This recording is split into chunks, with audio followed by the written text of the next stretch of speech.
Salut, aujourd'hui je vais vous parler de les deux autorités parce que, bon, il en reste deux qui sont pour les projecteurs que j'ai pas encore discuté. Je vais en parler aujourd'hui pour les mettre en commun puisque de toute manière c'est vraiment un processus très similaire. Alors c'est pour ça que je vais faire la vidéo aujourd'hui sur les autorités projetées et mentales parce que ces deux autorités justement qui sont que pour les projecteurs et aussi parce que c'est un processus très similaire et probablement que vous allez aimer voir le contraste entre les deux pour que vous puissiez vraiment différencier le vôtre.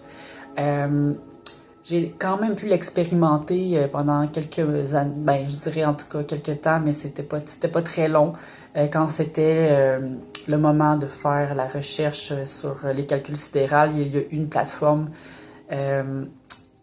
donc, Monsieur Manson, justement, qui est un des pionniers dans l'astrologie sidérale, avait créé une plateforme pour tester les calculs mathématiques avec le Human Design et avec la carte actuelle dans le ciel, avec des calculs. Évidemment, moi, je suis pas aussi avancée que ça pour vous expliquer le tout, mais bon, vous pouvez comprendre que j'ai pu, à ce moment précis, malgré que c'était encore instable, tester la plateforme, tester l'algorithme et recevoir ma carte quand c'était dans les débuts. Et j'étais projecteur mental. Ça n'a pas duré longtemps parce que justement, ils ont encore dû travailler pour me vraiment mettre à jour les calculs et ça a pris encore plusieurs mois. Finalement, c'était pas encore à jour, donc j'ai juste expérimenté le temps que c'était en transition. Donc, j'ai pu tester l'autorité mentale parce que dans ce moment-là, j'étais projecteur mental. Et ça peut vous paraître étrange de constater que c'est des périodes de temps, des fois, qu'on peut tester une carte et finalement, finalement faire la transition. Ça, j'en parle dans ma vidéo sur l'expérience en sidéral que j'ai vécue. Si vous voulez entendre sur le sujet de tropical à sidéral, ça va faire un plaisir de vous accompagner si jamais vous avez des questions par rapport à cette transition-là. Vous allez pouvoir aussi aller voir les vidéos sur la page et m'écrire si jamais vous avez des questions. Donc, l'autorité mentale, j'ai pu la tester parce que c'était très transitoire et c'est sûr que j'ai pas la connaissance incarnée de cette expérience-là sur du long terme, mais je peux quand même vous donner de l'information pour les projeteurs mentaux sidérales qui ont fait leur carte et qui sont prêts à aller vraiment en profondeur sur du long terme avec leur autorité. Si vous êtes tropical, c'est intéressant aussi de continuer à travailler sur cette autorité-là. Ce que je vous recommande, si vous êtes en tropical comme projecteur mental, c'est de continuer à travailler pour progressivement votre autorité. Et dans ces moments de transition-là que vous allez vivre éventuellement, vous allez sentir un désir d'aller plus profondément dans votre processus. Si c'est le cas, probablement que ça va être le moment de recevoir votre carte sidérale. Parce que, comme j'aime bien le dire, le sidéral, c'est quand on se sent prêt à aller plus loin dans le processus. La tropicale, ça peut nous servir encore des mois et des années si on a le besoin encore de l'explorer. Il n'y a pas de prescription sur le temps quand ça doit se faire. C'est surtout quand vous allez ressentir l'appel d'aller plus loin dans votre processus et que vous sentez que l'alignement est plus favorable pour vous. C'est toute une question de ressenti. Si c'est le bon moment, vous allez pouvoir aller plus loin. Mais si pour le moment, vous voulez travailler sur votre tropical en tant que projecteur mental ou projecteur projeté, ben ça va vous servir pour votre protocole de décision. Alors, l'autorité, je vais faire un petit rappel, qu'est-ce que c'est. Évidemment, vous devez aller voir la deuxième vidéo que j'ai publiée pour que vous puissiez vraiment aller vous connecter à toutes les informations du Human Design. Évidemment, c'est une vidéo de formation pour vraiment étudier le Human Design et étudier votre carte aussi en profondeur et comprendre la dynamique que vous allez avoir avec les autres. D'aller voir cette vidéo-là aussi va vraiment vous permettre d'aller plus loin dans le processus puis de comprendre pourquoi je parle d'autorité et pourquoi je parle à quel point c'est important de prioriser cette autorité-là avant d'aller approfondir d'autres aspects de votre carte. C'est la première chose à faire pour commencer, c'est de tester pour quelques semaines, quelques mois votre autorité et juste vous concentrer là-dessus pour le moment, c'est amplement. Je vais commencer par l'autorité projetée mentale. Et je vous invite, si vous êtes projecteur mental, à regarder aussi celle des projetés. Parce que vous allez pouvoir encore plus identifier ce qui ne vous appartient pas dans le processus décisionnel. Vous allez vraiment voir la différence parce que ça se ressemble beaucoup. Et peut-être que ça va vous permettre de plus vous solidifier dans votre manière de prendre une décision parce que c'est très subtil. Et voilà, c'est vraiment important que vous restez jusqu'à la fin. Et c'est aussi un protocole qui est plutôt,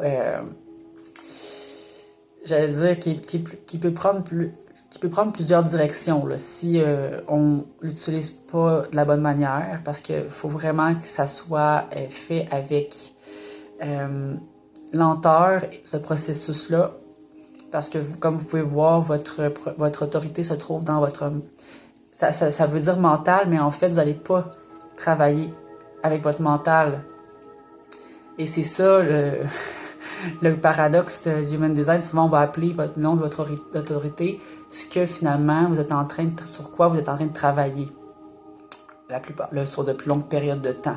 Et le projecteur mental, évidemment, a l'ajna de coloré, de défini, un disque énergétique très concentré dans cette partie-là, et parce que vous allez travailler et vous allez conscientiser cet espace-là, ça va s'amplifier. Et plus vous allez conscientiser, plus votre mental et vos idées, tout ce qui se trouve dans cet espace-là, dans vos codons qui sont activés, vont travailler avec vous, vont aussi vous aider dans votre processus décisionnel si vous travaillez en accord avec votre autorité. Parce que ça ne va pas venir d'un espace de contrôle, ça ne va pas venir d'un espace d'organisation, de planification, malgré le fait que c'est probablement dans vos plus grandes forces. Mais quand vous allez prendre des décisions, ça ne doit pas venir de votre mental. Et ça va être ça votre plus grand défi parce que c'est vos plus grandes forces de travailler avec votre mental, travailler avec vos idées, travailler avec des concepts. Vous avez une force aussi pour créer des architectures, l'ingénierie interne, l'ingénierie sur plusieurs plans, externes, physiques, ça peut être plein de choses comme ça. Et vous avez une façon de calculer, créer qui est beaucoup technique et qui est aussi amplifiée grâce à des idées qui sont vraiment bien conceptualisées, il y a une profondeur. C'est un endroit qui n'arrête jamais de tourner. Le mental, et c'est dans l'ajna, surtout ce qui est différent de la couronne en haut, votre tête. Vous avez deux disques principaux. Celui de l'ajna qui est beaucoup plus conceptuel. En fait, je fais des signes, mais il n'y a pas vraiment de position précise dans votre tête, là, dans l'espace physique, mais juste pour que vous voyez qu'il y a vraiment, là, sur votre carte, vous voyez qu'il y en a deux. Là, on va parler de celui-là qui est beaucoup plus en dessous, qui est beaucoup plus conceptualisation, expérience, mémoire. Et vous avez vraiment cette capacité-là de travailler beaucoup avec vos idées parce que ça tourne tout le temps. Vous recevez constamment des idées qui viennent de plein d'expériences de votre vécu, sur des solutions, sur des concepts qui sont à retravailler, à redéfinir, à planifier. Ça peut aller dans plein de nuances, là, autant dans une logique que vous travaillez que dans des concepts plus profonds que vous voulez vulgariser, par exemple. Alors, le défi avec l'autorité mentale pour les projecteurs qui ont cette autorité-là en sidéral, ça va être principalement de faire ce pas de recul-là de décision à chaque fois, parce que quand vous allez prendre ce pas de recul-là, c'est que vous allez prendre un break avec de votre mental qui travaille constamment avec vous. Même si vous ne forcez rien, vous avez tout le temps un travail constant qui est là, qui tourne, qui est très énergétique. Parce qu'en plus, vous commencez à le conscientiser, ça veut dire qu'il y a beaucoup d'amplification qui va se faire dans ces espaces-là, dépendamment des codons que vous avez d'activer. Et pour commencer le protocole, quand vous allez vous rendre compte que c'est le temps de prendre la décision, quand vous allez recevoir une invitation, ça va être sur n'importe quel plan, vous allez prendre un pas de recul. Et dès que vous allez développer ce mécanisme-là à chaque fois, éventuellement, ça va être un bon départ. Parce que là, vous allez avoir moins d'oubli, vous allez être moins dans l'expérimentation, mais là, vous allez être beaucoup plus dans l'intégration parce que quand vous allez vraiment implanter cette structure-là dans votre quotidien, de constamment prendre un pas de recul avant de prendre une décision, de ne pas répondre tout de suite, c'est là que vous allez commencer à voir un bras de levier, parce que là, ça va avoir eu un impact concret quand que vous auriez pu à forcer nécessairement ce processus-là, parce qu'au départ, c'est plus d'adaptation, prendre un pas de recul. Vous avez comme tout le temps la tendance à prendre des décisions rapidement avec votre tête, avec votre mental. Ça peut aller dans beaucoup de résistance quand vous allez vivre ces pas de recul-là au début. Mais quand vous allez commencer à conscientiser comme vous allez le faire maintenant, là, ça va être un travail qui peut prendre quelques semaines, quelques mois, dépendamment de votre résistance qui va être là. Ça se peut que ça soit difficile psychologiquement, parce que vous allez peut-être ressentir beaucoup de pression. Vous allez sentir aussi quelque chose comme si c'était pas naturel pour vous de pas répondre tout de suite à l'invitation ou à la prise de décision que vous allez prendre. Et c'est sûr que dans les prises de décision, dans ce cas-là, ça va souvent être plus des prises de décision qui vont être souvent par rapport à des gros projets, des grandes décisions, ou même par rapport à des décisions qui vont avoir un impact sur du long terme. Les micro-décisions, encore là, ça va être différent comme approche. Ce ne sera pas nécessairement constamment un pas de recul. Mais encore là, c'est toujours bon, même pour les petites décisions, de faire ça, de tester, voir qu'est-ce que ça va faire. C'est sûr que vous allez peut-être moins mettre l'emphase sur le temps, et combien de temps, et tout ce que ça va amener après. Mais vous allez voir, je vais vous amener vers le protocole et vous allez peut-être pouvoir vous-même trouver la manière de l'appliquer à petite échelle selon votre mode de vie. Alors pour commencer, le protocole, c'est que quand ça va se produire, votre pas de recul va être fait et va être intégré, donc vous allez être capable de prendre un temps d'arrêt et ne pas répondre tout de suite à l'invitation, à la décision. Ensuite, quand ça va être un moment pour vous disponible et vous allez avoir de la clarté, ça veut dire quoi de la clarté? Ça peut être un moment où il y a du calme mental, que vous n'êtes pas en plein gros projet, vous n'êtes pas hyper stimulé, vous n'êtes pas entouré de plein de personnes, puis qu'il y a beaucoup de stimuli partout autour de vous. Ça peut être un bon contexte déjà pour commencer à prendre la décision. Et encore là, on parle d'une décision qui va avoir un impact moyen, long terme sur les prochaines expériences que vous allez vivre ensuite. Encore là, je vais donner des exemples, mais ça se peut que ça puisse être moins gros que ça aussi, mais j'irai plus tard dans la précision pour ce qui est pour micro-décisions. Mais on peut parler de nouvelles relations de couple, on peut parler de déménagement, on peut parler de nouveaux travails et nouveaux projets. C'est ce qui va demander beaucoup d'adaptation sur du long terme dans votre corps. C'est surtout ça qui est important. C'est commencer par ces décisions-là, voir qu'est-ce que vous allez avoir comme protocole. C'est là que ça va avoir un impact. Donc le protocole, je vous le dis, il y en a plusieurs différents types. Je vais vous donner les grandes lignes. Éventuellement, il va y avoir d'autres vidéos pour approfondir différents protocoles. Ça va se peut qu'il y ait des médiums qui vous correspondent plus qu'un autre. Moi, personnellement, les meilleurs protocoles que j'aime, c'est d'utiliser les vidéos, les enregistrements vocaux, ça peut être vocal, ça peut être aussi l'écriture, le journaling, une conversation avec une personne de confiance. Ça déjà, ça peut être des bons protocoles, des bons outils. Parce que le mental, quand on travaille cette autorité, on doit absolument prendre le pas de recul et attendre le bon moment pour approfondir la décision. Et souvent, le projecteur mental a la possibilité de trouver le bon médium pour lui qui lui correspond. Ça se peut que quand il va se trouver un moment de clarté, lui, ce qu'il va avoir besoin, c'est pour ce moment-là, dans ce besoin-là, c'est de juste simplement être en conversation avec lui-même et trouver un outil, un médium extérieur à lui. Par exemple, ça peut être, comme je vous disais, un enregistrement vocal, ça peut être une vidéo, ça peut être un cahier, pour qu'il puisse, pendant ce moment, se poser la question de la décision qu'il a à prendre et ensuite y répondre spontanément avec le médium qui lui correspond le mieux dans ce moment-là. Ça se peut que ça soit à ce moment-là, le matin, puis que vous avez cette paix-là, vous pouvez écrire, répondre à ce qui vient, vous relire, et à partir de cette relecture-là, prendre la décision. Parce que vous allez avoir une double lecture sur la situation. Et puisque ça va être davantage moins concentré dans votre mental, parce que vous allez moins vous poser de questions constamment et faire la suranalyse, C'est un peu ça le but de ce protocole-là. C'est simplement vous faire ressentir ce que vous avez écrit, ce que vous avez dit. Puis qu'est-ce que ça vous fait sentir, puis qu'est-ce que vous avez envie de prendre comme décision en fonction de ce que vous avez ressenti là-dedans.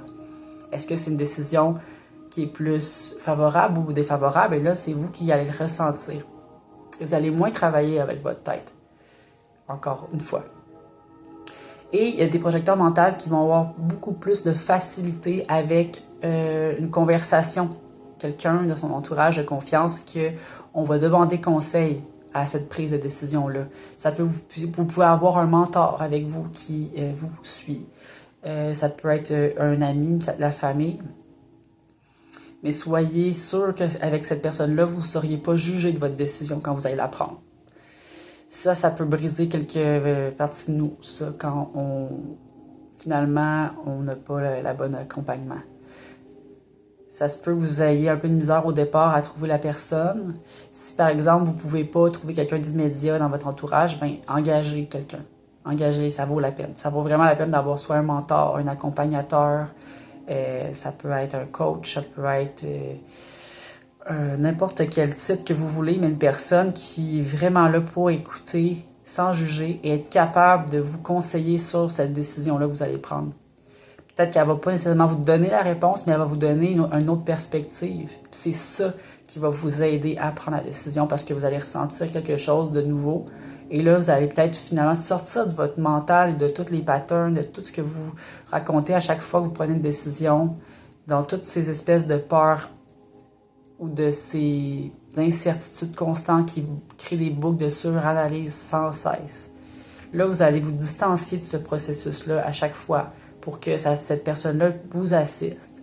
Et à la limite, si vous trouvez qu'une personne, c'est pas assez, puis que vous voulez une grande diversité, ben peut-être qu'une deuxième pourrait faire aussi. Ça peut être intéressant aussi d'avoir peut-être une personne qui nous connaît plus, puis une personne qui nous connaît moins, mais que les deux, on puisse avoir un avis extérieur de deux personnes, de confiance aussi. Donc ça, c'est projecteur mental. Et c'est sûr que je vous donne pas trop d'informations encore pour l'instant, mais au moins vous puissiez commencer déjà à identifier le pas de recul à faire à chaque fois, d'intégrer ce fonctionnement-là, puis éventuellement de peut-être trouver une personne, un mentor, un coach, ou de trouver un processus qui vous convient, qui est plus seul avec vous-même, et que vous puissiez vous réentendre, voir qu'est-ce que vous avez comme perception à ce moment-là, puis réévaluer après la situation. Pour les micro-décisions.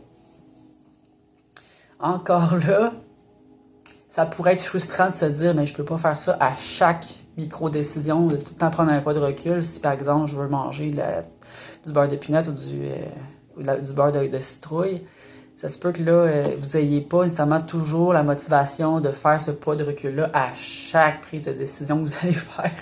Puis c'est tout à fait clair que c'est pas ça nécessairement l'objectif, que vous fassiez ça sur chaque micro-décision. Mais ça peut être un exercice intéressant à faire sur plusieurs types de décisions.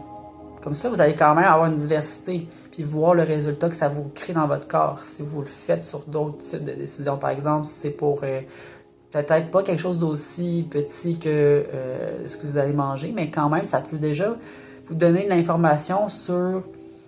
Ben, peut-être que votre corps vous parle aussi dans cette prise de décision-là sur ce que vous voulez manger ou ce que vous voulez pas manger. Ça pourrait peut-être déjà être un pas de recul qui dure juste 5 secondes, puis que là, vous ressentez que c'est pas du tout ça que vous avez le goût de manger parce que finalement, c'est pas ça le besoin. Bien ça peut être intéressant. C'est vraiment dépendamment de votre motivation aujourd'hui. C'est pas d'aller dans toutes les sphères de votre vie pour ce pas de recul-là. Commencez par les plus grandes. C'est important de voir c'est quoi votre priorité. Est-ce que c'est dans les grandes ou c'est dans les plus petites décisions? Peut-être que ça va être les deux. Parce que peut-être qu'en ce moment, vous vivez une relation qui est très, très nourricière. Vous avez une belle relation avec vous-même, avec votre partenaire. Vous êtes dans un lieu où vous ne voulez pas bouger nécessairement, que vous n'avez pas nécessairement le goût de créer des gros projets. Ça se peut que vous êtes rendu en ce moment à juste vouloir questionner, à prendre des décisions et à conscientiser le processus dans des petites décisions. Et ça peut être vraiment bénéfique pour votre santé corporelle. Si c'est pour des plus grandes, commencez pas par toutes les faire en même temps. Mais si c'est par exemple par rapport à un déménagement, ben ça pourrait peut-être être votre premier pas. De vous concentrer sur cette décision-là. De prendre un temps, créer l'espace de clarté, créer un temps seul ou avec la personne de confiance. Vraiment mettre un temps de qualité dans cette recherche-là pour aller créer votre propre prise décisionnelle qui va avoir vraiment un alignement avec vos besoins, comment vous vous sentez. Là, vous allez ressentir différemment parce que vous allez être moins habitué. Au départ, vous allez tout le temps avoir la tendance à vouloir analyser, orienter, structurer, planifier rapidement. C'est pas ça que votre appel, votre corps veut dans le moment. C'est vous reconnecter à vos ressentis pendant que vous allez prendre la décision. Ça se peut que vous ayez des idées qui apparaissent dans votre processus quand vous allez vous réentendre, quand vous allez entendre un conseil de quelqu'un. Et c'est ça peut-être aussi qui va vous animer. C'est « Ah, j'avais pas ressenti ça au départ. » C'est pas du tout ça que je visualisais quand j'ai commencé à réfléchir à la question. Mais là, vous allez vraiment vivre des informations dans votre corps qui va être complètement différent de ce que vous vivez dans l'habitude parce que là, vous créez un nouveau pattern, vous créez un autre schéma. Puis ce schéma-là, c'est tout le temps un pas de recul. C'est tout le temps un temps d'arrêt, je réponds pas tout de suite. Ça peut être 5 secondes, ça peut être 2 semaines. Mais déjà, quand vous le faites, vous activez un déconditionnement. Vous faites un travail sur vous. Vous commencez déjà à déconditionner des parties intérieures. Vous déconditionnez votre mental. Vous déconditionnez la pression des fois que vous pouvez vous donner à vouloir absolument que ça soit bien fait, parfait, bien fait, structuré. Puis tout est souvent tellement rempli de pression dans ce processus-là que ça va nous soulager sur du long terme. Ça va nous créer un calme intérieur. Puis on va vraiment travailler sur ce processus-là pour recréer une dynamique qui va changer corporellement nos fréquences. Et c'est pour du long terme, parce que c'est ça le but, c'est de travailler sur du long terme, ces prises de décision-là. Parce que c'est un processus à vie. Alors ça, c'est ce que j'en pense du projecteur mental. Et en même temps, je l'ai testé aussi, puis ça m'a vraiment permis de... en tant que tel, de sentir qu'il y avait une puissance dans mes idées, dans ma façon de comprendre les choses, que j'avais pas à éviter ou à me culpabiliser avec ça, parce que c'est une grande force, le mental. C'est pas nécessairement quelque chose de négatif, mais c'est de la manière dont on va prendre les décisions, souvent, qui vont impacter de manière positive ou négative. Et si c'est positif, c'est parce qu'on va moins se baser initialement sur le côté très cérébral de la chose. On va plus s'intéresser à ce que ça nous fait ressentir, malgré que les idées nous stimulent. Parce qu'on a beaucoup d'idées, on a beaucoup de façons de comprendre et de solutionner qui peuvent vraiment être bénéfiques pour l'humanité, pour son prochain. C'est ça un peu ce qui ça m'a fait sentir d'explorer pendant quelques temps cette carte-là. C'est vraiment de plus travailler de manière consciente mon mental sans nécessairement lui taper dessus, lui faire dire « Hey, mais t'as pas ta place ». Simplement le prioriser d'une autre manière. De le prioriser pas en premier plan tout le temps. C'est simplement ça. Et maintenant, je vais faire la vidéo, je vais finaliser la vidéo avec l'autorité projetée pour le projecteur projeté en sidéral. Et donc, si vous êtes mental, restez là. Parce que vous allez voir que c'est un autre fonctionnement et c'est pas celui-là que vous devez suivre. Parce que ça se pourrait que vous ayez tendance à faire celui-là. Mais c'est pas le même protocole et c'est pas le même processus que vous êtes venu travailler. Peut-être que vous allez le travailler éventuellement sur un autre plan, éventuellement, ça se pourrait, mais c'est pas une priorité vu que l'autorité, c'est toujours la priorité, puis c'est sur du plus long terme. Donc, on va séparer ça, mais regardez-la quand même pour avoir une idée de qu'est-ce que ce n'est pas.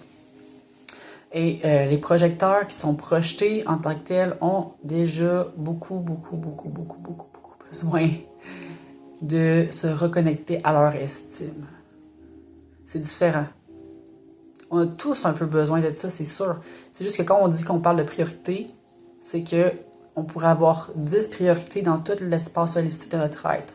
On pourrait toutes les avoir. C'est sûr que ça peut être important de travailler sur chacun. C'est ça. C'est ce qui est intéressant quand on pense au Human Design, c'est que ça a une vision globale sur notre interrelation aussi en groupe.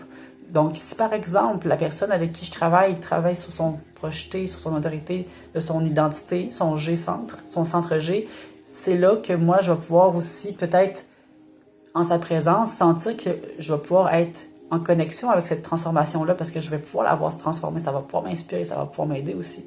Mais c'est pas ma priorité à moi de faire ce travail-là, par exemple. Parce que moi, je travaille sur mon mental, sur mon autorité et vice-versa.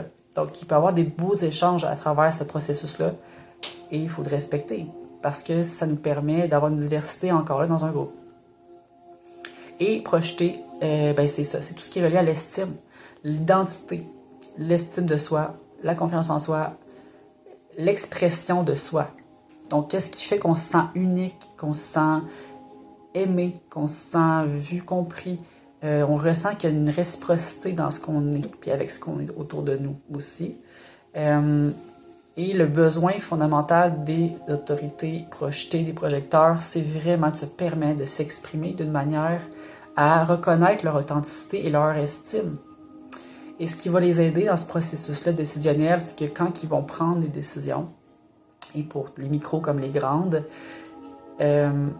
ils auront besoin un peu du même processus qu'on parlait tantôt, d'aller vers un temps de recul, toujours, à chaque fois qu'on prend la décision, l'invitation qu'on reçoit.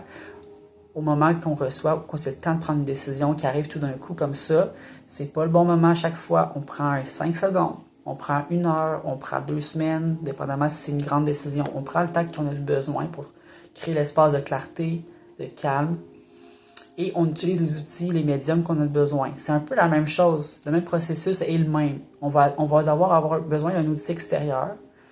La différence, c'est que le besoin de cette autorité-là, qui est l'identité, qui est l'amour de soi, c'est vraiment se permettre que quand on va prendre la décision, puis qu'on va vouloir s'entendre, ou qu'on va vouloir poser la question à quelqu'un de confiance sur la décision qu'on veut prendre, c'est quoi? Qu'est-ce que tu en penses? Si je prends cette décision-là, qu'est-ce que tu en penses si je prends cette décision de cette manière-là?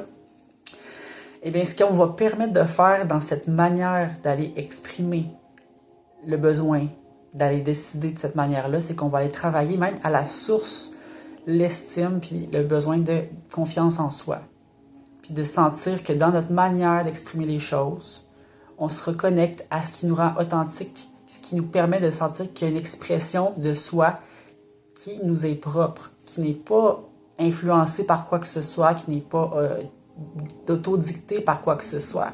C'est pas qu'on veut être dans une norme, on veut se sortir de cette norme-là, de devoir correspondre à un modèle, devoir correspondre à quoi que ce soit qui nous oblige à prendre une décision de telle manière pour que ça respecte telle affaire, tel cadre. Donc, le besoin de cet espace-là, avant tout, c'est de s'identifier à cette estime-là, ressentir l'estime qu'on a envie de porter lors de notre décision. Ça peut paraître pour l'instant un petit peu conceptuel. Je vais donner des exemples pour que vous puissiez sentir ce que je veux dire aussi.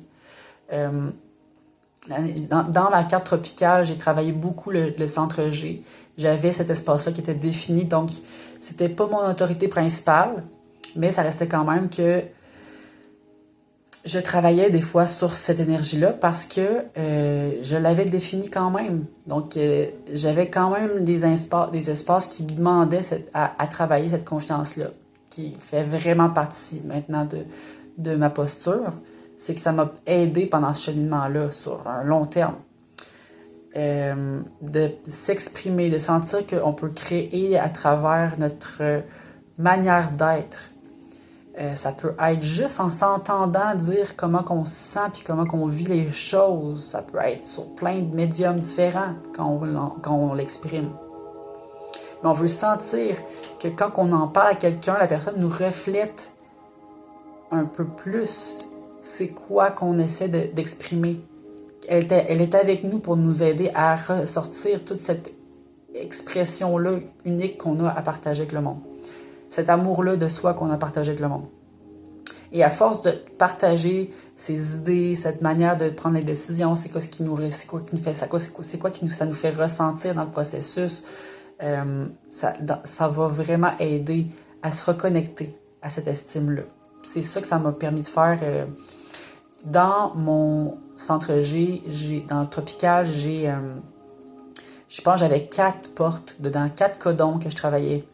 Et c'était pas mon autorité, donc c'est sûr que je travaillais pas autant intensément dessus, mais j'avais quand même, comme là, quand je fais référence aussi à mes clés génétiques, je pouvais aller voir ces codons-là, où se trouvaient ces codons dans mon plan génétique, les clés génétiques. Et ça vient encore amplifier l'effet sur quel plan on va aller travailler, qu'on peut aller aussi faire un lien avec les clés génétiques. Ça faisait partie de mon plan karmique dans cette étape-là. J'avais à traverser des épreuves pour ressentir vraiment qu'est-ce qui me permettait d'être moi-même dans l'épreuve. Qu'est-ce qui me permettait de rester authentique dans l'épreuve. Ça a été aidant parce que quand j'ai démarré l'entreprise en 2019, de partage végétal, c'est un travail que j'ai fait en même temps que le travail sur ma carte tropicale. Ça me permettait de développer l'entreprise quand je travaillais ma carte. C'était vraiment un beau processus que je trouvais organique là-dedans. Puis, ça m'a permis justement de créer l'identité de cette entreprise-là. Me permettre de m'exprimer à travers un médium, un logo, une mission, un service. Donc, ça me permettait de créer une identité qui, pour moi, représentait cette fréquence-là, qui me permettait de m'énergiser dans une structure, dans une manière de faire, de m'exprimer. Ça me permettait aussi d'être simplement dans cette spontanéité-là, création de ce que j'avais envie de partager. Ça faisait vraiment partie de ce plan-là. Puis ça, c'est vraiment intéressant là, quand vous allez aller vers votre tropical ou vous allez aller vers votre sidéral. Sidéral, ça se pourrait que vous allez avoir deux plans karmiques, mais c'est pas parce que vous avez deux vies là, que vous vivez en même temps. C'est juste que vous allez voir que vous avez peut-être plusieurs missions dans cette vie. Plusieurs plans sur lesquels vous travaillez. Ça se peut que vous travaillez sur les deux en même temps. Ça se peut que vous travaillez sur juste tropical, puis c'est pas nécessaire d'aller plus loin. Mais vous allez voir que ça va s'interrelier éventuellement au fur et à mesure que vous avancez dans votre processus. Vous allez voir que rien n'est laissé au hasard là-dedans. Et vous allez pouvoir reconnaître à quel point cette énergie du disque du centre de l'identité a vraiment un impact sur la confiance à un niveau que j'ai l'impression que c'est quasiment un des plus grands constat que j'ai eu avec ce travail-là énergétique, c'est que ça a un impact sur la confiance, puis à quel point on devient de moins en moins enclin à être dans le jugement de soi, moins enclin à être dans la peur de l'autre, qu'est-ce que l'autre va penser. Parce que souvent, ce qui arrive, c'est que quand on veut être créatif ou on veut être dans notre authenticité, on a des blocages reliés à cette peur-là de qu'est-ce que l'autre va penser, mais l'autre va le trouver ridicule, l'autre va trouver tous les moyens pour me rabaisser, l'autre va être dans sa manipulation envers ce que j'ai envie d'être parce que là, il voit que j'ai une douceur, une gentillesse, ça va peut-être être un moyen pour lui de créer des avantages sur ma façon d'être. Vous voyez, ça, c'est tout le mental qui se crée des boucles infinies parce qu'on a été traumatisé dans le passé peut-être sur plein de plans reliés à vouloir s'exprimer, mais qu'on n'a jamais été capable d'être complètement nous-mêmes parce qu'on avait peur, parce qu'on a vécu des scénarios qui nous ont vraiment pas permis de s'exprimer. Et donc, quand votre autorité, c'est celle-ci, c'est que là, votre priorité, elle est vraiment, vraiment, vraiment importante. C'est que votre estime est en jeu. Votre estime, c'est votre expression, c'est votre signature artistique peut-être. C'est peut-être juste des mots que vous avez envie de partager, une expérience que vous avez envie de raconter, qu'on vous écoute jusqu'à la fin, qu'on ne soit pas toujours en train de vous couper la parole. Ça, c'est-tu l'affaire la plus chiante au monde? Quelqu'un qui ne t'écoute pas, qui te coupe la parole quand tu as envie de parler de quelque chose qui t'anime profondément. Donc, soyez sûr que si c'est votre autorité, alors demandez à une personne vraiment qualifiée pour vous écouter, qui a vraiment ce potentiel-là de vous renforcer dans vos forces, qui a le potentiel de vous refléter votre vraie authenticité, qui est capable de cerner cette partie-là de vous, puis de vous aider à vraiment faire ressortir ce rayonnement-là de vous. Pas une personne qui est là pour vous critiquer puis vous juger. Ça, c'est vraiment pas ça que vous avez besoin. Puis en fait, on n'a pas besoin de ça, personne, mais ça arrive souvent que ben, ces personnes-là n'ont pas fait le travail et n'ont pas envie de le faire. Et ce qui les intéresse, eux, c'est rabaisser les autres. Et c'est vraiment pas des personnes qu'on veut dans notre entourage. Parce que ces personnes-là sont pas du tout dans ces liens authentiques-là qu'on a envie de créer. Ça fait pas partie de notre façon de faire du moment. Fait que ça se peut que éventuellement on ait à refuser ces rencontres-là possibles avec ces gens-là qui nous aident pas du tout à nous renforcer dans notre confiance, puis dans notre beauté intérieure, puis dans notre authenticité de qu'est-ce qu'on est. Puis on vise pas la perfection, justement, quand on est dans l'authenticité. Au contraire, on vise à être soi, puis des fois peut-être à se sentir ridicule, des fois à se sentir un peu naïf, à se sentir un peu peut-être dans une énergie qu'on n'a pas l'habitude, qui est très calme, qui est très paisible. Puis la personne devant nous est énervée, est colérique, elle vous juge, elle a plein de rancœur envers vous parce qu'en fait, c'est ce qu'elle recherche, elle. Mais elle n'a pas les outils ou elle n'a pas la disponibilité. Donc, ça sert à rien de se battre avec ces personnes-là, de vous convaincre. Ce qui vous intéresse, vous, c'est que vous avez besoin de créer un espace de confiance et de sécurité pour retravailler à la racine cette identité-là qui vous est propre et cette confiance-là qui est votre identité. C'est ça qui est la racine de ce qui compte en ce moment et personne ne peut vous l'enlever. Personne ne peut vous l'enlever. Ces personnes-là, on veut juste pas qu'elles entrent dans notre vie s'ils sont là pour l'enlever et pour la taire. Alors, votre priorité, vous, c'est ça. C'est que vous avez cette priorité-là. Donc, vous voyez que c'est pas la même chose que l'autorité mentale. Mais ça empêche que si vous êtes mental dans votre autorité, peut-être que vous avez aussi l'espace G défini et que peut-être vous allez aussi éventuellement travailler dans cet espace-là plus tard. Mais pour le moment, ce n'est pas la priorité. La priorité, c'est vraiment de mettre en action vos idées qui sont très percutantes et très conceptuellement parlant, très innovantes, très riches, très stimulantes, très originales. Et ça amène des idées qui peuvent être des projets qui sont complètement un besoin nécessaire aujourd'hui en 2025. Donc, on respecte le rythme simplement de ce qui est appelé à travailler. Et pour que vous puissiez travailler vraiment plus profondément dans chacun de ces autorités-là, ce qui pourrait être bon pour vous, c'est de vérifier, d'aller identifier les codons, les portes qui se trouvent dans votre G-centre. Donc, il y en a peut-être une dizaine, 8 ou 10. Vous allez les identifier, ceux qui sont activés. Ces portes-là, ces codons-là vont vous donner l'information sur peut-être les thèmes qui peuvent vous inspirer à travailler. Ça se peut que vous ayez des thèmes et ça se peut que ça vienne vraiment, vraiment vous chercher dans ce que vous êtes en train de vivre, dans le moment présent.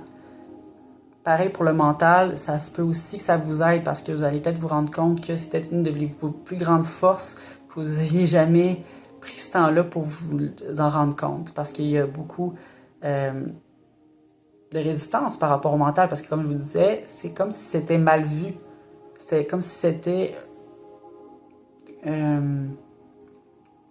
que c'était pas une bonne chose, le mental.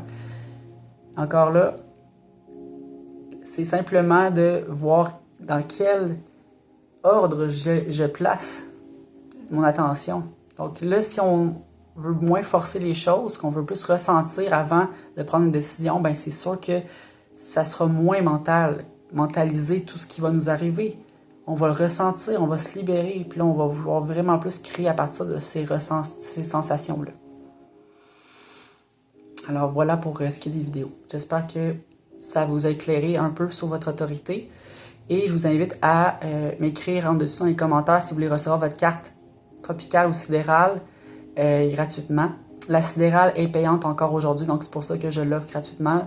Juste à me demander qu'est-ce que vous désirez dans les courriels. Et vous avez aussi le site internet en dessous de l'association pour l'enseignement et la démocratisation des Human Design et des Gene Keys pour qu'on puisse approfondir en plus grand collectif cet aspect-là et d'aller commenter dans les commentaires en dessous.